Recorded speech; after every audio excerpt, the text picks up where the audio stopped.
Poetics.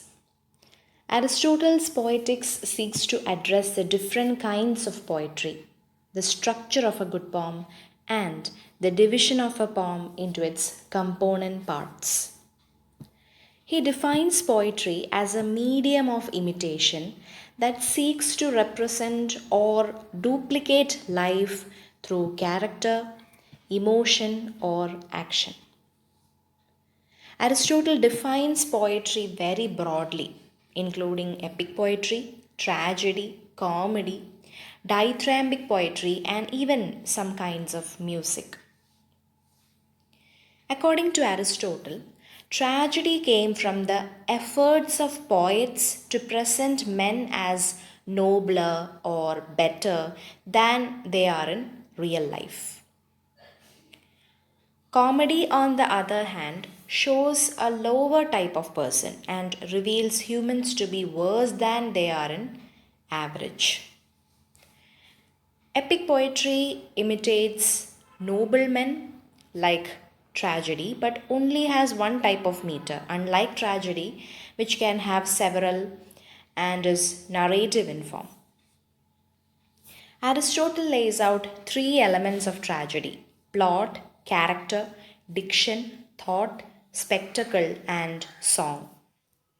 Plot is the soul of tragedy because action is paramount to the significance of a drama and all other elements are subsidiary.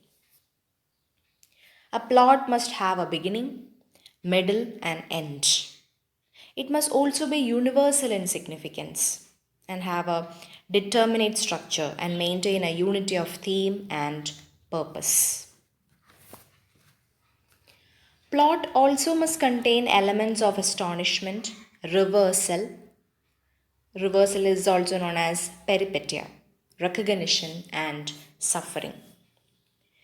Reversal is an ironic twist or change by which the main action of the story comes full circle.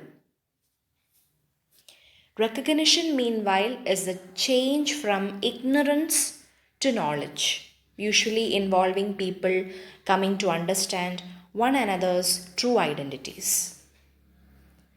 Suffering is a destructive or painful action which is often the result of a reversal or recognition. All three elements coalesce to create catharsis, which is the engenderment of fear and pity in the audience. Pity for the tragic hero's plight and fear that his fate might befall us. When it comes to character, a poet should aim for four things. First, the hero must be good and thus manifest moral purpose in his speech. Second, the hero must have propriety or manly valor. Thirdly, the hero must be true to life. And finally, the hero must be consistent. Tragedy and epic poetry fall into the same categories: simple, complex, driven by reversal and recognition, ethical, moral, or pathetic, passion. There are a few differences between tragedy and epic, however. First of all, an epic poem does not use song or spectacle to achieve its cathartic effect. Second, epics often cannot be presented at a single sitting, whereas tragedies are usually able to be seen in a single viewing. Finally, the heroic measure of epic poetry is hexameter, where tragedy often uses other forms of meter to achieve the rhythms of different characters' speech.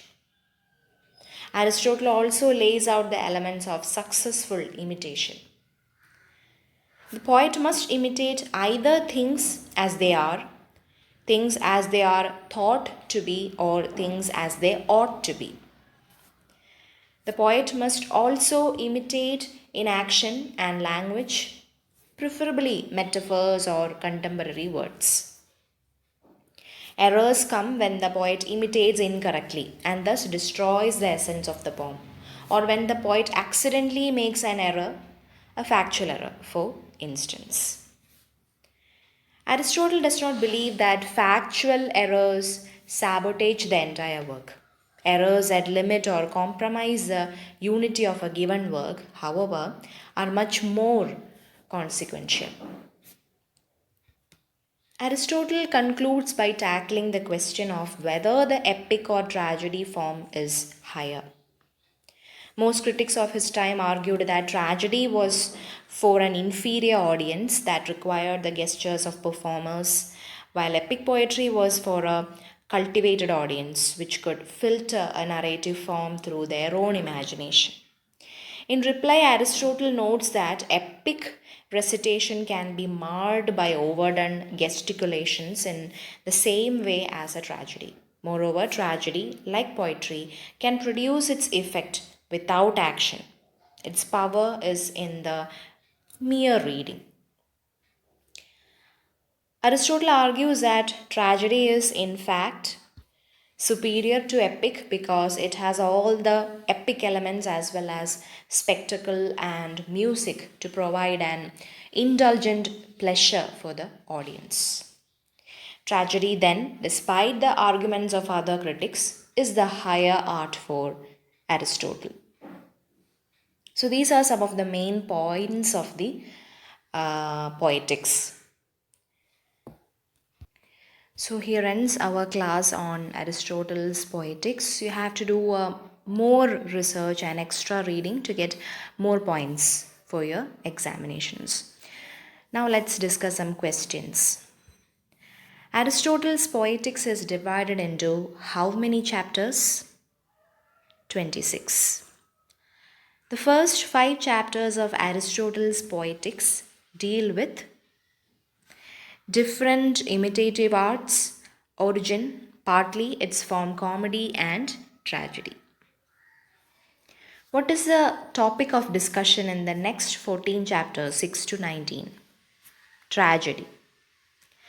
What is Aristotle's definition of tragedy?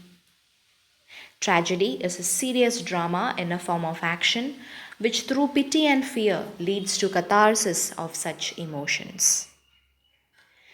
Aristotle defines tragedy, an imitation of an action that is serious, complete, and of certain magnitude in language, embellished with each kind of artistic ornament, the several kinds being formed in several parts of the play in the form of action, not of narrative, through pity and fear, effecting its catharsis of such emotions. Is it complete and correct? Yes. There are 6 elements of tragedy according to Aristotle, and these are imitation of a serious action with magnitude, complete in itself, language with the rhythm and harmony, dramatic form arousing pity and fear, and catharsis. What are 6 constituent elements in tragedy according to Aristotle? Plot, character, thought, diction, melody, and spectacle. What unity a plot should have? Unity of action. What factors are essential in a plot? A grand opening, balanced in form, and beginning, middle, and end. So the correct option is D, all. In a plot, according to Poetics, there should be self-explanatory beginning. A middle must follow naturally to the catastrophe, and the end should be appropriate, went before, beginning, and middle.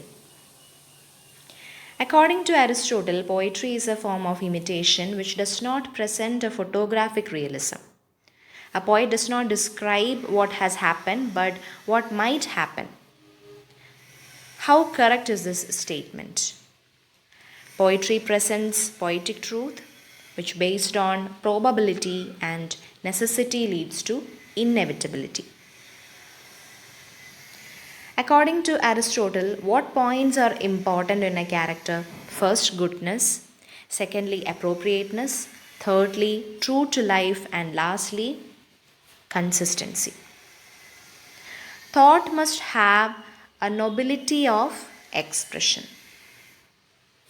What are the proper emotions for a plot in tragedy? pity and fear. In a plot of tragedy, the hero's fortunes move from happiness to misery because of tragic flow. Who can be a tragic hero? A good man with human failings like error of judgment or a flaw. So that's all. Now we move on to module 7, basic grammar, reported speech. Today I am dealing with the rules regarding imperative sentences. While reporting requests or commands, we usually use the reporting verbs ordered, commanded, asked, requested, advised, begged, etc.